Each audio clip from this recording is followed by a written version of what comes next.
Hello friends, দেখো আজকে আমি তোমাদের দেখাবো পটল বাটার রেসিপি। তার জন্য নিয়েছি পটল। দেখো পটলটা ছাড়িয়ে নিয়েছি, মানে চোকাটা একটু ঘষে ঘষে ছাড়িয়েছি। আর নিয়েছি কাঁচা লঙ্কা, নিয়েছি রসুন, নিয়েছি হচ্ছে স্বাদ মতো লবণ, আর নিয়েছি লেবু। আর নিয়ে নেব হচ্ছে তোমাদের সর্ষের তেল। তো তারপরে সর্ষের তেলটা নিয়ে নিলাম, তারপরে সব রেডি। তারপরে দেখো পটলগুলোকে গ্যাসে পুড়িয়ে নিচ্ছি। এভাবে পুরোনোর পর এরম হয়ে গেল। পুরোনোর পরে জলের মধ্যে পটলগুলো দিয়ে পটলগুলোকে ভালো করে ধুয়ে নিতে হবে। ধোয়ার পরে পটলগুলোকে চেপে চেপে জল থেকে তুলে নিতে হবে। তুলে নিয়ে মিক্সির বাটিতে আমি দিয়ে দিলাম। দেওয়ার পরে তারপরে আমি রসুনটা পুড়িয়ে নেব ভালো করে কম আঁচে রসুনটা পুড়োতে হবে।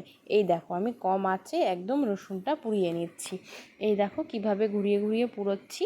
পুরোনোর পরেই এটাকে আবার আমি দিয়ে দেব জলের মধ্যে দিয়ে এই দেখো জলের মধ্যে দিয়ে হাত দিয়ে দিয়ে চাপ দিলেই রসুনের কোয়াগুলো ছুটে আসবে। দেখো কি সুন্দর দেখেছো।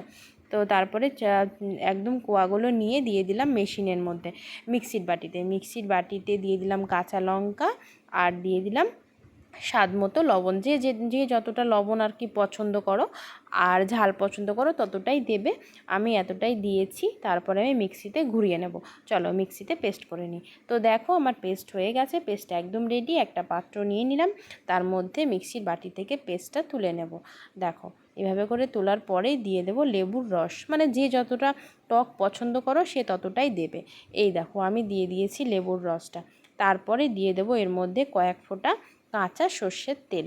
এই দেখো দিয়ে দিলাম, দিয়ে নাড়াচাড়া করে তারপরে আমার পটলের চাটনি রেডি। তো কেমন লাগলো আমার রেসিপি? যদি ভালো লাগে একটা লাইক কমেন্ট করে দিও, পারলে একটা শেয়ার করে দিও। তো চলো টাটা বাই, গুড আফটারনুন।